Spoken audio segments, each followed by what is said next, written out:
Welcome to Two Millennials and Mom, where we bring you engaging conversations and respectful disagreement across the social spectrum.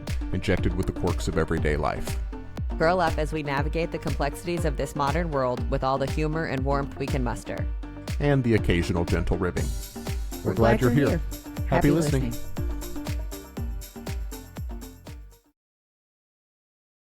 Hey, chillins. We're here 2 days before New Year's, and we're going to talk about resolutions and goals. So let's get started. Hello.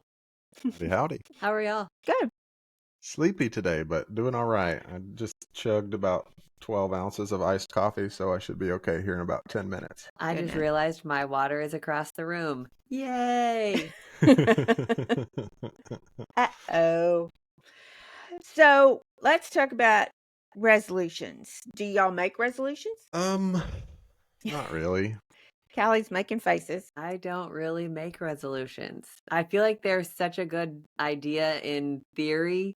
In actuality, I kind of just skip them. I don't really make resolutions, but so this is common knowledge. Christmas is not my favorite time of the year. I know I'm a weirdo about that, but Christmas is not my favorite time. But I love the beginning of a new year. It just feels like you get to start over, you get to look at things. I usually take a week off between Christmas and, do some things that I want to get done and just make some lists. Like last year I did things that I wanted to accomplish, not resolutions, but things that I thought were important for me to kind of focus on. I did 24 in 2024. Y'all said that was a lot, but and obviously I did. It's not like I did a great job of planning them out. It's just where I wanted to remind myself to focus. So it wasn't really resolutions. But Cal, I think you did a little bit of research on where that comes from. Why we do. I did. So I just was curious. Like, I feel like, especially as Americans, we're good at taking ownership and claiming other people's traditions and things as our own, and oftentimes turning capitalism on its head and really, really marketing them to make it a thing rather than it actually being a thing. So I was curious as to where the history of New Year's resolutions came from. And it actually came from ancient Babylonians. Wow. Which I had no idea. No.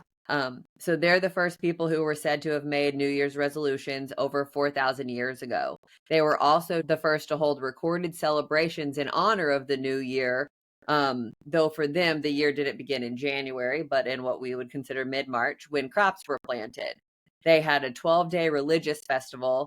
And they crowned a new king or reaffirmed their loyalty to the reigning king. And they also made promises to the gods to pay their debts and return any objects that they had borrowed. Oh, that's interesting. And I thought that was really cool. I mean, I feel like I constantly have a spot in our house where I'm like, hey, set this here. Because as soon as you see that person, you need to make sure to give this back. And so I liked the idea of, okay, new year, fresh start, get rid of my shit pile, give you all of your things back. Let's get on with this next year. And so I thought that was really fun. And I had no idea that that's where it all stemmed from. No, I didn't either. That's cool. All right. So, like I said, several years ago, we were really into reading Young House Love.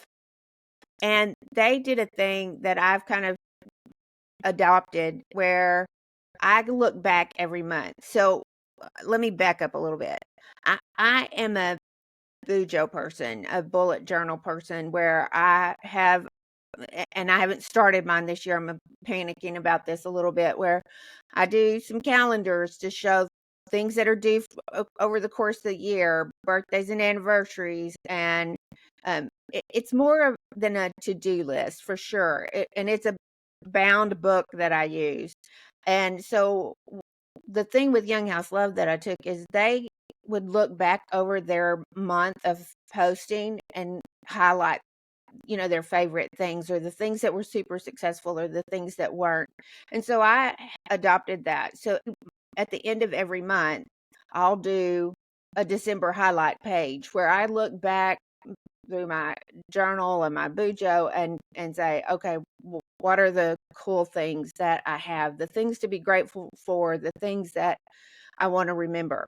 I sat down last night and looked at it, read through the 11 months that I had, and there's just times that you just have to kind of laugh and smile over something that you totally forgot, or a sweet reminder or something like that. So really that's more of what I do than set a resolution. So I guess my question for you is this. Do you use that more as like a recap and a reminder, or do you use that in moving forward? Hey, next month I want to do better. Next month I want this to be different. Like, how does that work? I should, if I was really a true bullet journal person, that's exactly what I would be doing, is looking at that to see, having set my values, and then looking at that to determine what do I need to do. And we're going to talk a little bit later on about how to set a goal like that, and how to work towards that. I'm not very good at that part.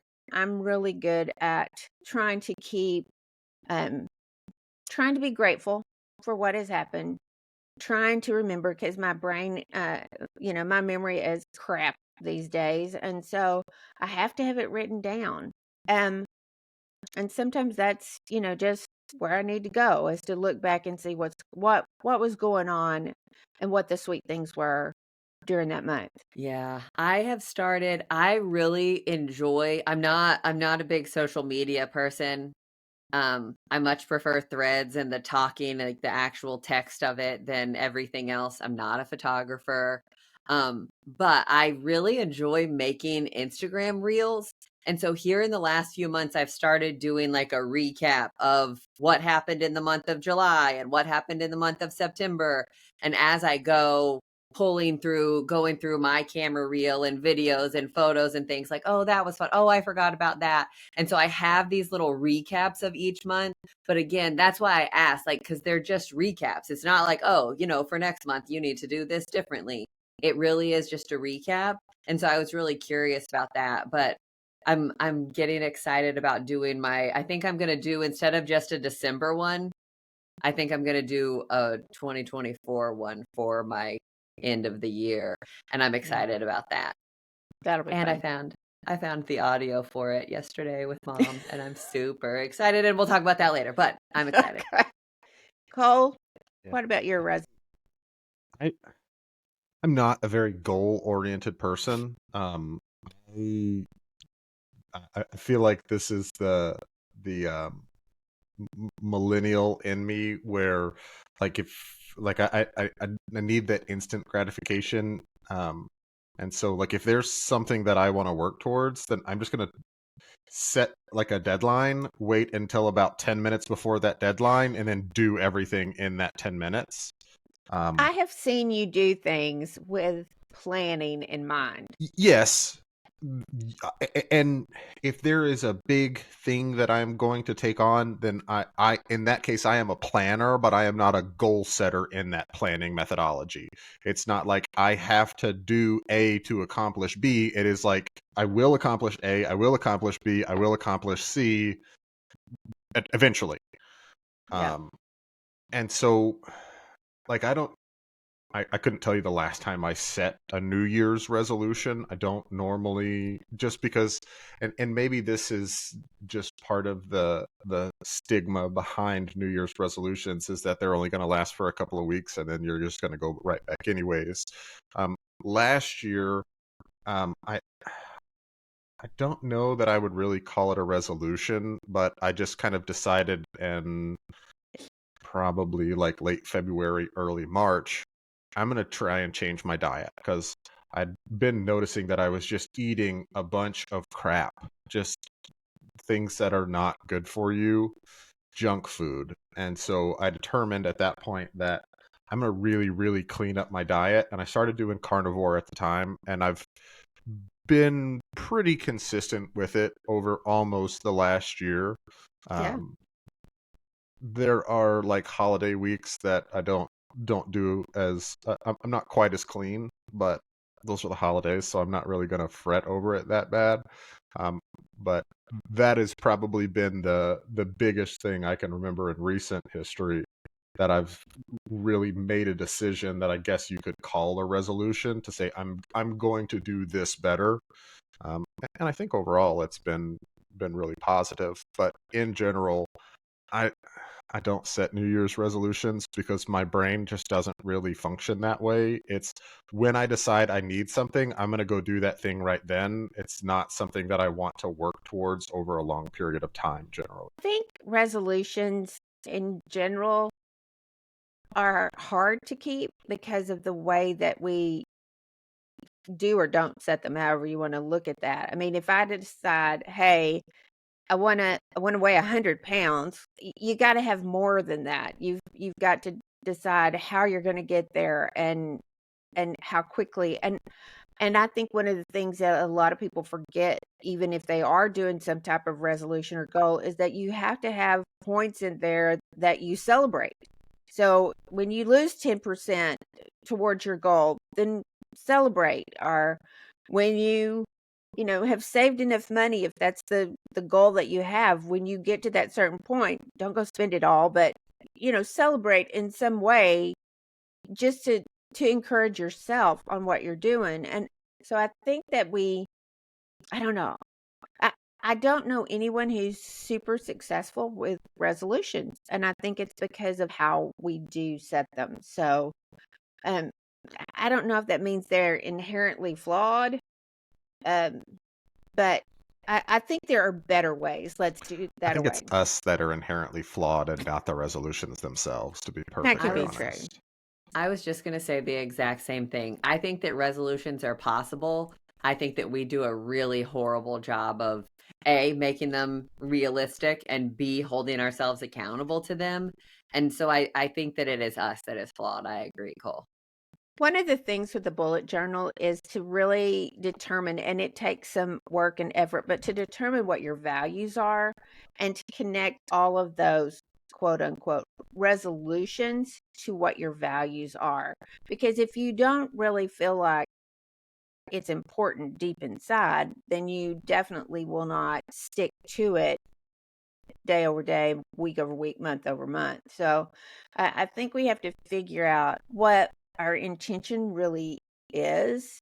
It's got to be more than just to be healthy. You have to define what that being healthy looks like and is going to be. So, Callie, you talked to us about SMART goals, which I think was really wise. So, will you kind of walk us through that process of what a SMART Yeah. goal is? Yeah, absolutely. And I think that it's worth noting that these are not specific to New Year's resolutions. This is any kind of goal. And so keeping your objectives practical, staying focused, and those two pieces specifically keep you on a better track record for success. Your likelihood of success is much higher.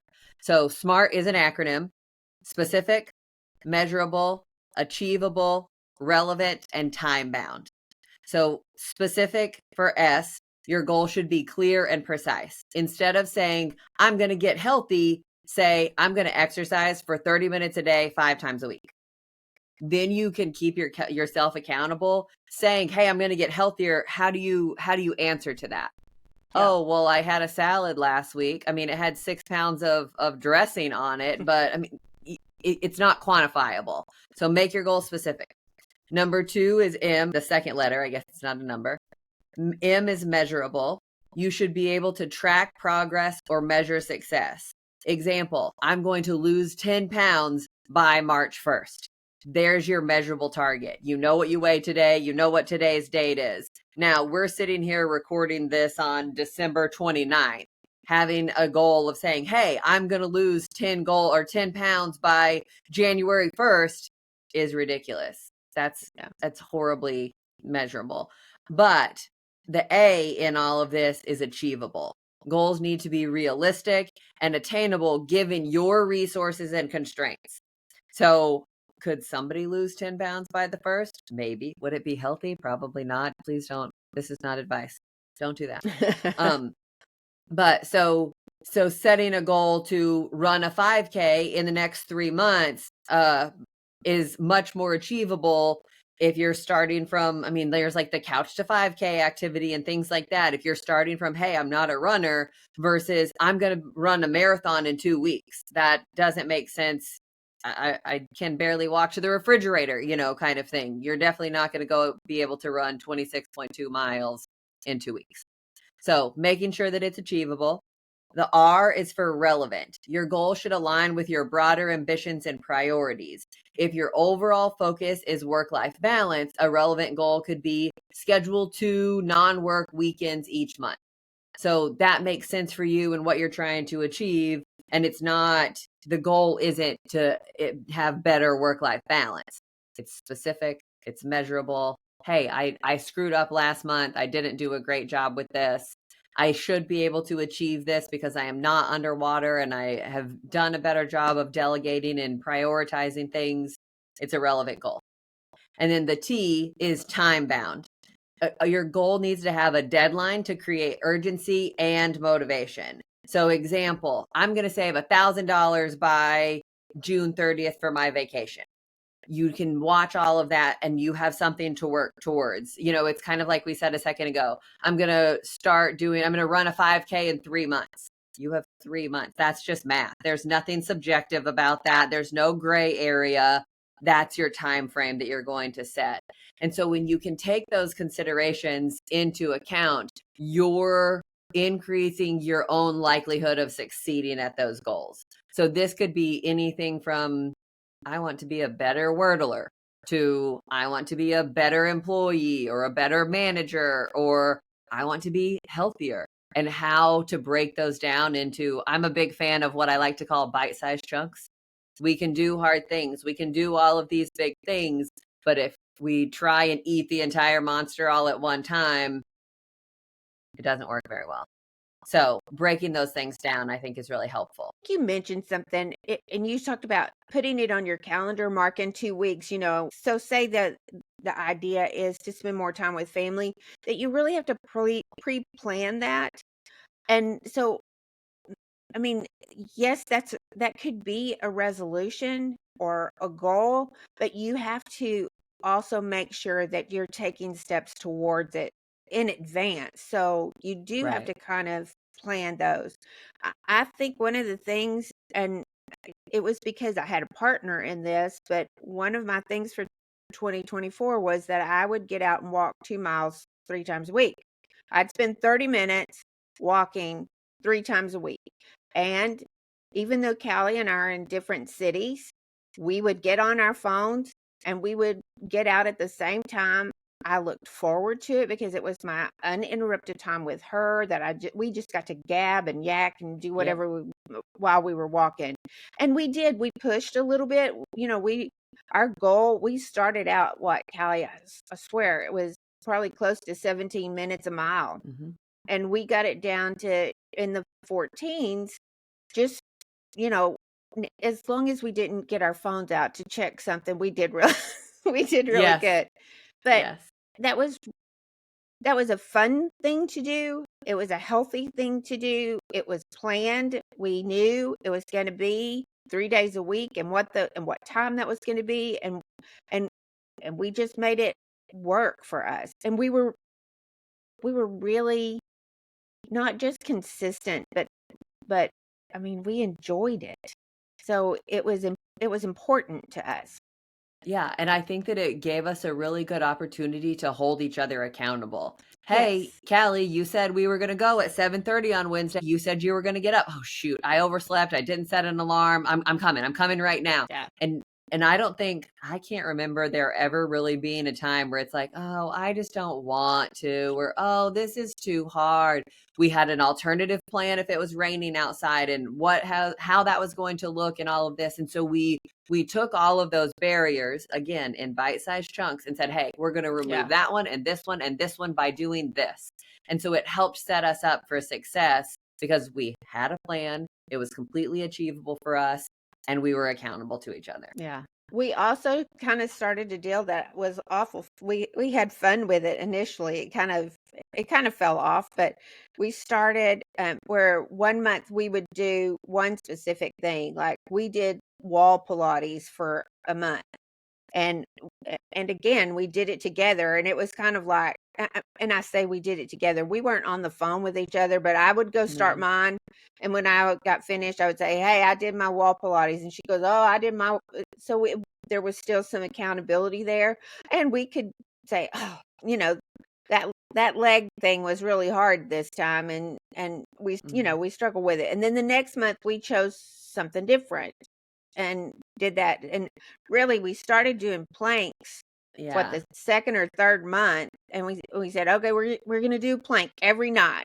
And so For 30 days. That was the goal. We were that was trying the to do goal. a 1-minute plank. Mom had read an article that basically said something along the lines of, if you can do a 60-second plank uninterrupted, how much better off your health was and your outlook for your health was, how beneficial it was to you. And we're like, oh, I can devote a minute to my health, to my own self-care. Yeah. And Mom is way better than me. I'm just going to go ahead and tell you that now. Way better than me. So she's doing like 4 minutes at a I time haven't now. done 4 minutes at all. I think you did 3.5 a couple of times. Okay. Uh-huh. But And Callie's also had other friends because, and yeah, I'm sure this was funny. If she was over at somebody's house and I sent her a message and said, I just did my plank, she literally would get up and go do her plank. And so then the next thing wherever you I know, was. whoever she was with would do planks with her. And Yeah. so she had friends doing planks with her. We kind Yeah. of felt like we had our own little Plank mob. posse. Plank posse. There you go. Going on. I'm going to nerd out here for just a Oh second because no. this is really reminding me of part of a book series that I'm reading right now. There are oaths that some of the characters make, and one of them really sticks out to me. The oaths are life before death, strength before weakness, and journey before destination. And so the way that y'all are talking about these goals, to me, really seems to exemplify that last one, that y'all are prioritizing the journey itself and not the destination. And I think that has helped y'all maintain and get to those Yes. goals, because while the goal is, walk 30 minutes a day 3 or 4 times a week, that's not what you're focusing on. You're focusing on what you have to do that. And I Yeah, think I like that. that's really interesting, and a great way to kind of exemplify what you're talking about with the SMART goals gig is how you have this large overarching goal, but the way you get to that is to prioritize the journey and not to prioritize the goal itself. Yes. Good Yes. job. So I saw a deal probably about this time last year that has been like an earworm floating around in my brain. And it was Jesse, I think it's Eitzler. I'm not exactly sure. He is married to Sarah Blakely. He's a motivational speaker and entrepreneur, but he put something out about this time last year, I want to say on LinkedIn, that I thought was really, really fascinating. So I'm going to read that to you guys really quick. It's these 3 things to do to change your year. Number 1, put a mini adventure on the calendar every 8 weeks. Something that you wouldn't have normally done, like going camping instead of staying home and watching football one weekend. If you do that by the end of the year, every 8 weeks, you'll have 6 experiences that you wouldn't otherwise have had by the end of the year. 1 every 2 months, some adventure, mini adventure. It doesn't have to be costly, just a mini adventure. Number 2 is adding a new winning habit every quarter. So you have 4 total that you're working on for the year. Instead of putting pressure on yourself to become a brand new person on January 1st, focus on implementing 1 at a time. I heard somewhere years ago, somebody had mentioned that it takes 21 days to form a new habit. And if you can do that one thing for 21 days, you're set. And I mean, there are days, not very often, but there were certainly days at the beginning of Mom and I doing our planks. Like she said, it started off as a 1-month thing. We're going to do it for 30 days. That was 6 months ago. And we still do them every night. And I just think that we set a habit and made goals for ourselves that were so achievable and so obtainable. I have I had to back off of mine because I started getting frustrated. Mom's like, oh, I'm going for 2.5 minutes. Oh, I'm going for 17 minutes. And I'm like, screw this. I want to do 90 seconds. So that's my goal. I set it on my watch every night. I get to work and I do my 90 seconds and then I cut it off. And some nights are really easy and it's like, oh, I could keep doing this, but I don't because I have to stay focused on my 90 seconds. That's what I want out of it every night. And so one winning habit every quarter for a year. And then the last one, it says, put something big on your calendar, something that pushes your limits in the year. It could be a physical challenge, a race, or climbing a mountain, writing a book, getting a new license for something, to quit smoking. When choosing it, ask yourself, how do I want to define my year?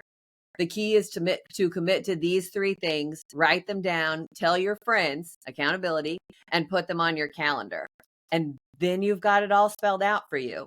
So he says it in a video or in some place where he's like, every single year you should be able to look back and say, hey, 2024 was the year that I did this. And it's not an everyday thing. You don't have to do it every single time all day long, but one big thing that defines your 2024. So for me, my 2024 defining thing is starting a podcast with you guys. And I'm so pumped about it. So I think that those were just really good, helpful things, like go do a mini adventure every 2 months, do a new healthy habit once a quarter, because then you've picked it up and it continues. I started here ages ago. Mom, you were talking about Young House Love. John Petersick would do Aquatober, and everybody laughed at him, telling him he was such a dork for calling it that. You've got people who do dry January and things, sober October, but he does Aquatober, where he doesn't drink anything but water. And so I started doing that with him 15 years ago, almost. A long time. And then now Cole and I were talking about it earlier this week. I only drink water. I don't drink hardly anything else. And so Aquatober rolls around and I kind of chuckle inside still. But that was my little habit of, okay, I'm just going to do this for a period of time. And it has rolled into this big, huge, life-changing thing. I mean, Mom and I were out walking the other day and it's like, oh, I can feel it. I can feel it right here in my gut. I haven't drank enough water today. I need to go chug some water. And just, again, small bite-sized chunks that are totally manageable that we can all, there's no reason that we can't keep up with those things. So what would your big thing be this year? 2025. Give me some ideas. This one's going to be, I feel like, really hard for me, and I'll need to sit down and look at trying to use the SMART methodology here. But for a long time, I've wanted to write more. Great one. And I don't know how to do that. And I don't necessarily want to say I want to write a book this year, but I would like to start working towards that. I'd like to start setting aside a little bit more time to kind of brainstorm, because like I don't want to write a self-help or something nonfiction. I really want to come up with my own story and write something there. And I just get so distracted all of the time. But I think if I can organize it a little bit better and set aside a specific allotment of time, maybe each week, to just go in and write, I think that's something that I would like to try and get done this year. I'll have to look and see because I can't remember who said it, but she was a professor and for journalism, and she said you should write 3 pages every day. 3 pages. It doesn't matter what it's about. You write 3 pages every day. And I know I started that once, and then I, something happens or I get frustrated with it and I drop it. So maybe, I don't know, Boo, maybe you and I need to work on that one together, because writing's important to me. And if I were going to have a goal, it would have to have something to do with writing. So maybe we need to work on that one together. Okay. Yeah. Gig? I don't know. And I feel like, so we've been talking about this doing this episode about resolutions and goals for a few weeks now. And so I keep thinking like, oh, I need to put some more time into it. And oh, I need to put some more thought into it, because I do, like Cole, like I want it to be reasonable. But the one thing that's kind of poking in the back of my brain is I would like for us to have 500 subscribers to this podcast by the end of the year. Okay. Which averages is about 40 new subscribers a month. But I think that there are some, what do you call that? All I can come up with is like a windfall. That's not what I mean. I don't know what it is, but efficiencies, like there will be certain moments where this happens and we get 100, kind of thing in one fell swoop rather than 40 a month. It's slow and steady. Snowball effect, if you will. I don't know. Yeah. But so that's kind of been poking around in my brain saying, that would be great. That would be great. You can measure it. You can achieve this. We can do this. And so that's, again, I haven't sat down and put all of the thought into it, but that's what is rolling around inside my head. So mine last year was I was going to learn Spanish. And so I got on one of the programs, and I'm 370 something days into it. So I've been doing it for a little over a year. And my vocabulary is sort of good. I can read it most of the time. Your vocabulary is much better than it was when you started. Much better than it was.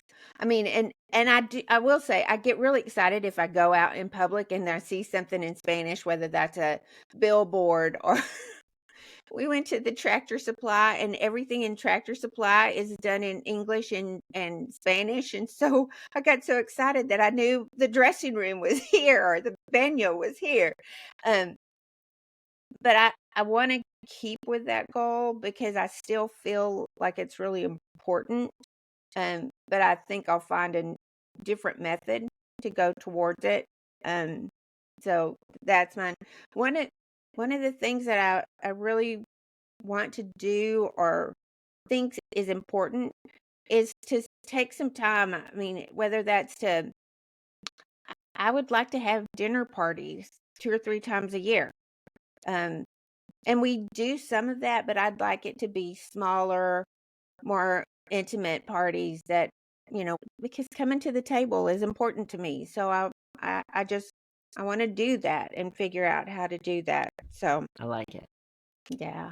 So I think there are things that we can do, and I'm not going to sit down and say for January 1, these are my resolutions, because I just don't feel like they fit that profile well. But I'm going to write down things that I can go back to. I want a list that I can start with and go say no. I read this thing the other day, and it was the things that I don't want. And I thought that was really interesting to identify the things that I don't want. And so I may have that list, but I'm also going to have this list because I forget. And I forget that focus is there. So I want to have something that I can look back on every once in a while and go, oh yeah, remember you were going to do that. Again, I think that these things all require accountability. When we first really started drinking water, we did that together. And so we would send each other text messages. Hey, I just finished 8 ounces. Hey, I just finished 24 ounces. And it was almost a contest of us teasing each other. And I'm ahead and, oh, shoot, I'm slacking. Let me go chug some real quick. And that, kind of like Cole said earlier, it made it fun for us. And so it took the goal itself and made it so much less daunting.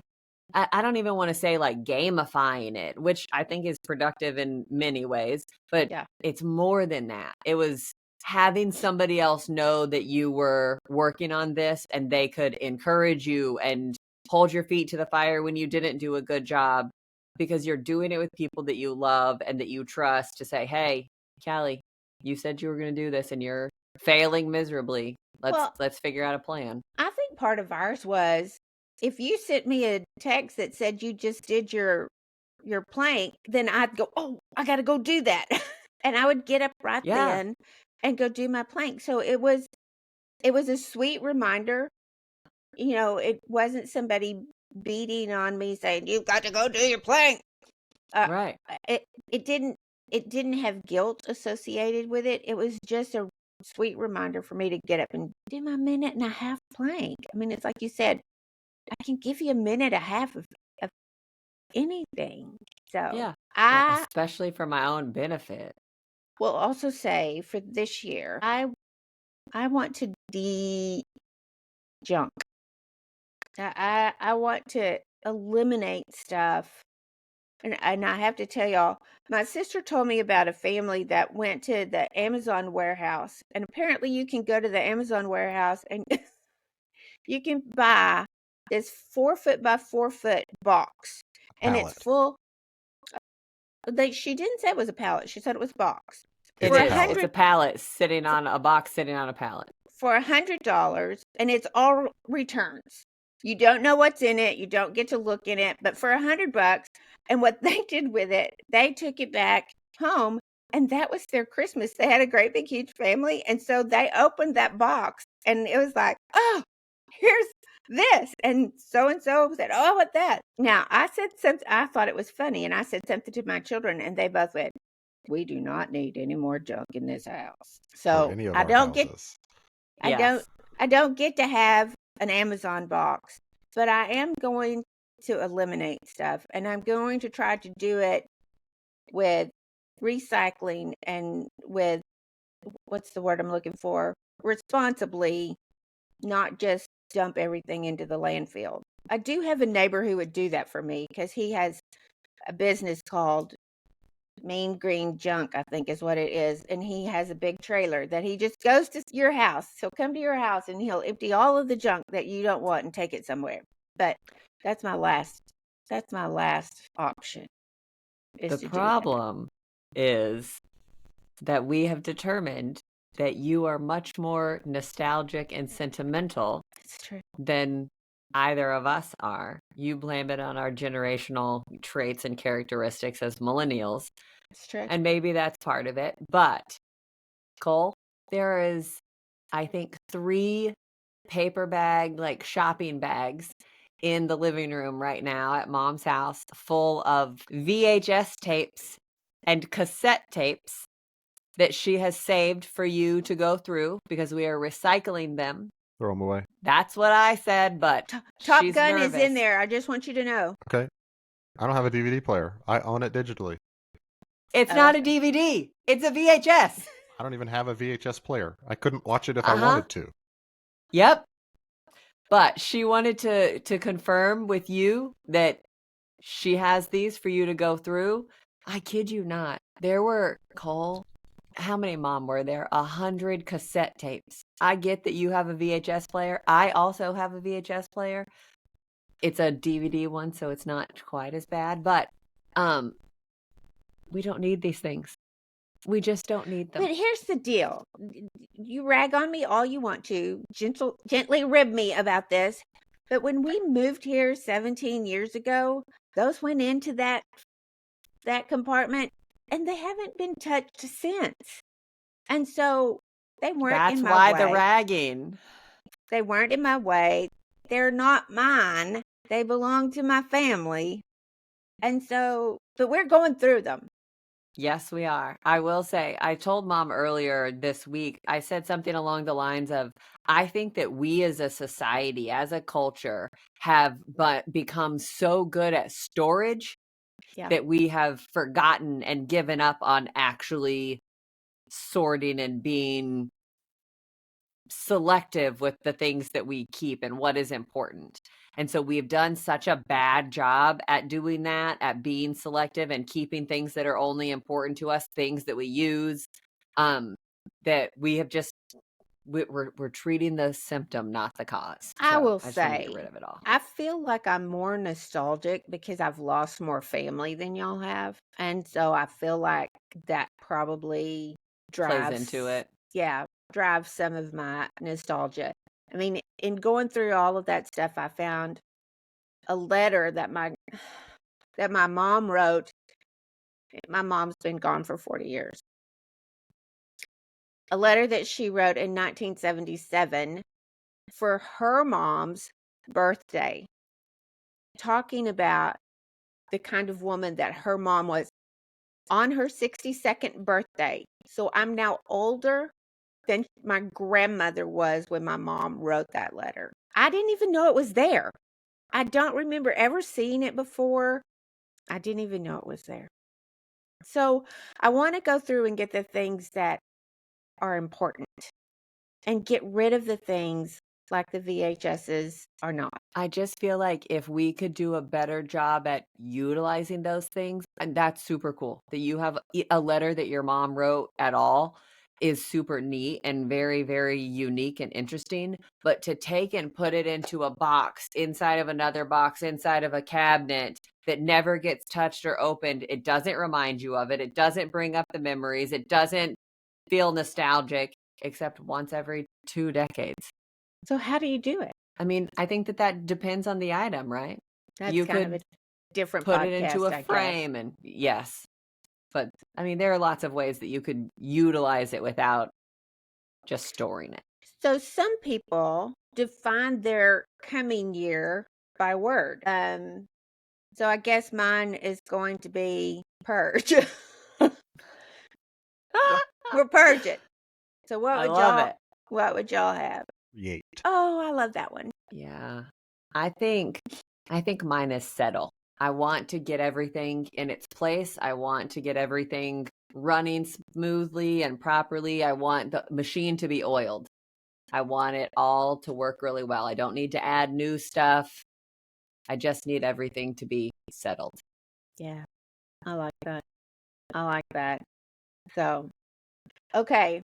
If animals made resolutions, what would they be? What would Hollywood's resolution be? I think Hollywood would probably have 3 resolutions, and they would probably be the same every year.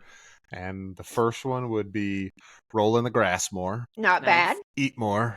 I was thinking he needs more scraps, He does Yeah. not need to eat more. He's a Yeah. but he chunk. thinks he does. Yeah, he is no longer Hollywood. He is now Chunky Wood.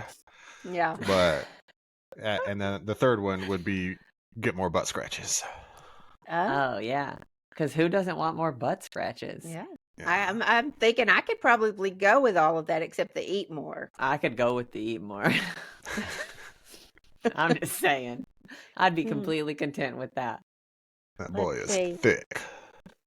Yeah. I think Jackson's probably would have been find more friends because he was always looking for friends. Find a way to get even closer to mom than I already am right underneath her feet. And get that damn squirrel. Yeah. He did have Yes. a squirrel nemesis that he would do.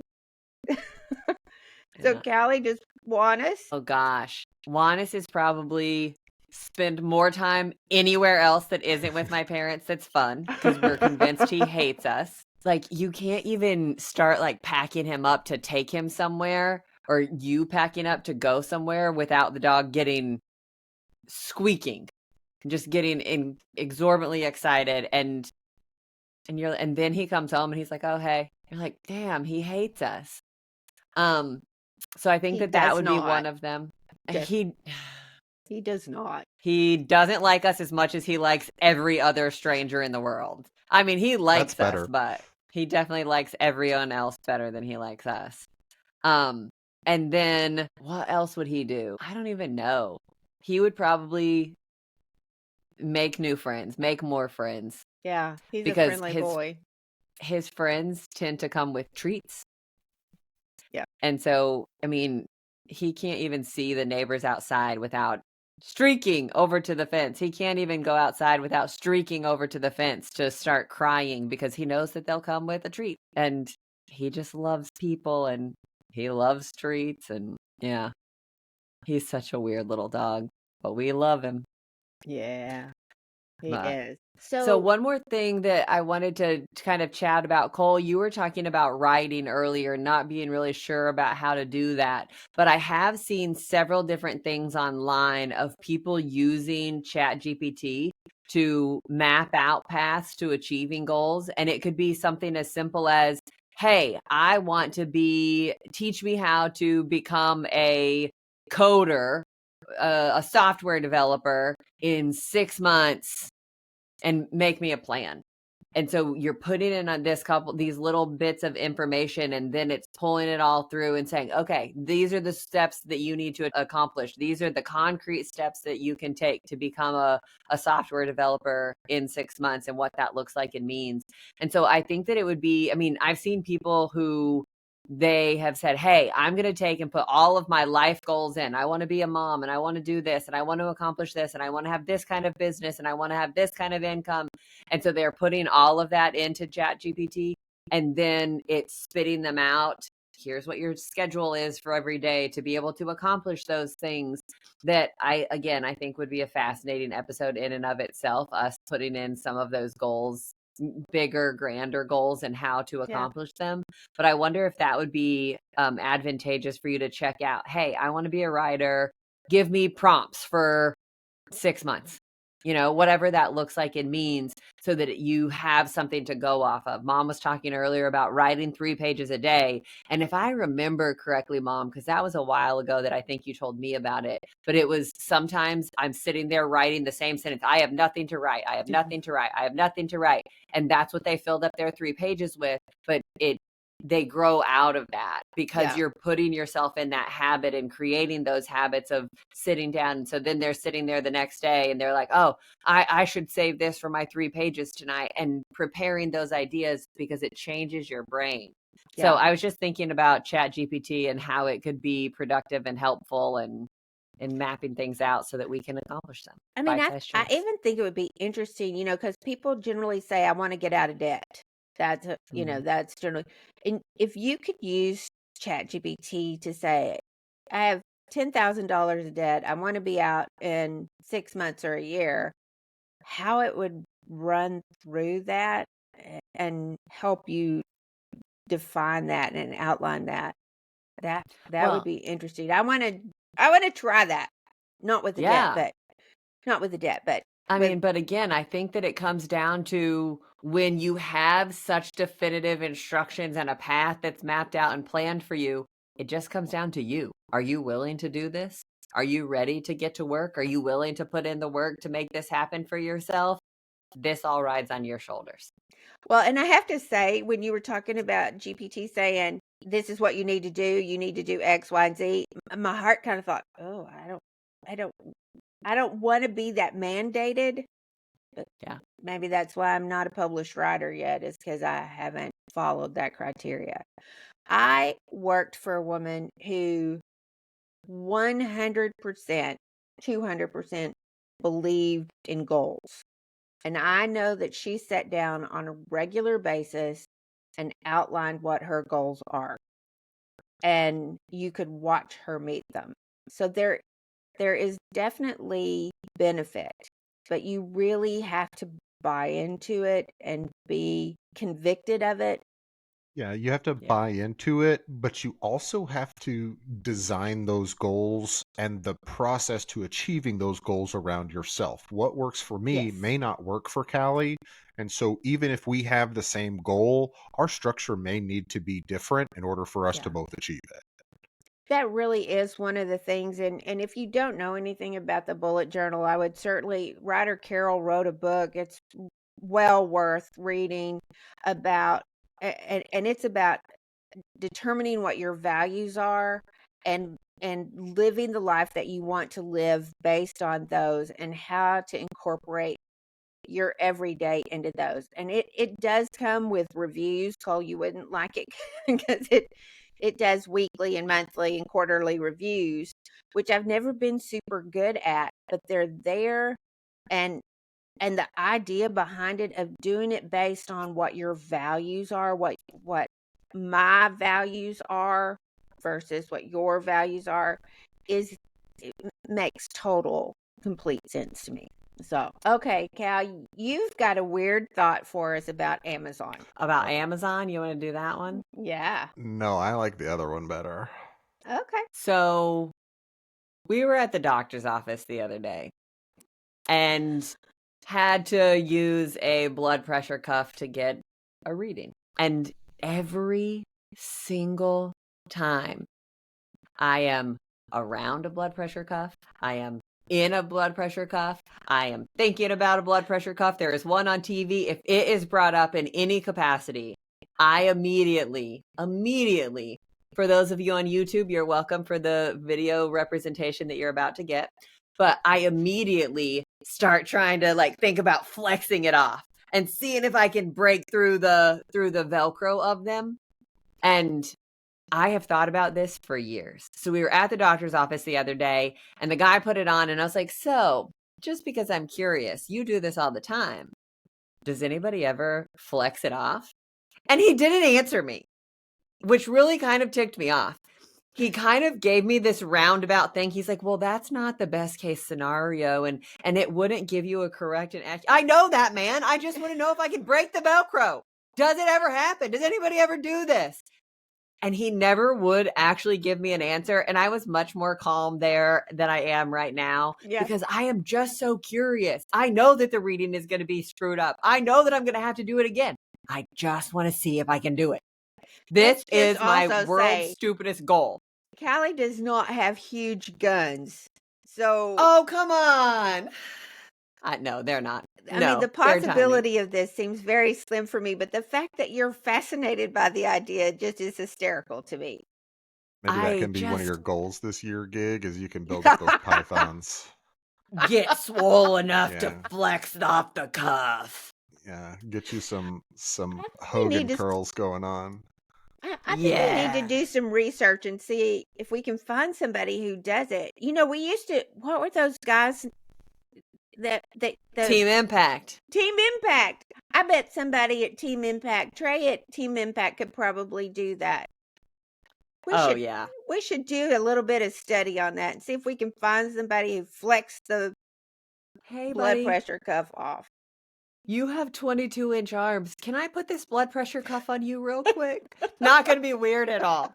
And it really doesn't even have to be me. I just want to watch somebody do it. And every time I have one on, I'm like, oh, I could do it. And if I think I could do it, number one, I'm probably delusional. And number two, somebody can. I just am so curious. Cole tried to tell me, he really broke my heart the other day. And he was like, I'm sorry to tell you that I have more faith in the Velcro and the technology of Velcro than your muscles. And I was like, well, damn. I mean, he's not wrong. And that's a totally realistic expectation. But still, I'm so curious. I think about it all of the time. I could do it. When it starts getting tight, like that's when you got to go. That's when you strike. I have weird children. Hey, at least I'm strong in my mind. All right.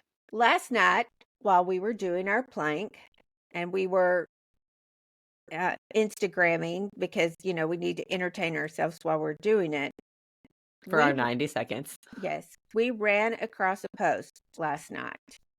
Josie Balka is the original author of this. And so, Cal, I think you have it to read. It goes in line with what we're talking about.